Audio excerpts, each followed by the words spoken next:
कि हम लोग तो ये बोल देते हैं कि कोई भी माता पिता इस चीज के लिए मना नहीं करते, लेकिन ऐसा नहीं है। ये जो मैसेज है ये सारे हमारे देश के माता पिताओं के पास जाना चाहिए, क्योंकि मैंने खुद प्रत्यक्ष रूप में आईआईटी में जब मैं था तो मैंने देखा, मेरा एक मित्र,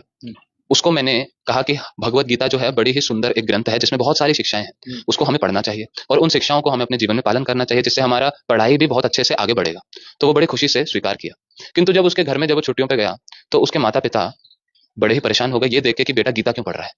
ये कोई उम्र है गीता पढ़ने की। वही बेटा जब अलग अलग लड़कियों के साथ घूम रहा है, वही बेटा जब अपने दोस्तों के साथ दारू पी रहा है, सिगरेट पी रहा है, उनके माता पिता क्या बोल रहे हैं, कोई बात नहीं, कभी कभी चलता है, कोई दिक्कत नहीं है। लेकिन अगर वही बेटा एक बार भी गीता को हाथ लगा देगा तो वो माता पिता क्या कह रहे हैं कि नहीं नहीं ये सही नहीं है। तो उस प्रकार से हमें ये भी देखना पड़ेगा, दोनों एक्सट्रीम को हमें समझना पड़ेगा कि इस प्रकार के लोग भी हैं जिसके जो अपने बेटे को गीता नहीं पढ़ना देंगे, वो चाहे कभी कभी दारू पी ले, सुट्टा पी ले, कोई दिक्कत नहीं। अब चौथे साल में आईआईटी के लास्ट ईयर में वही बेटा जब एडिक्ट हो गया,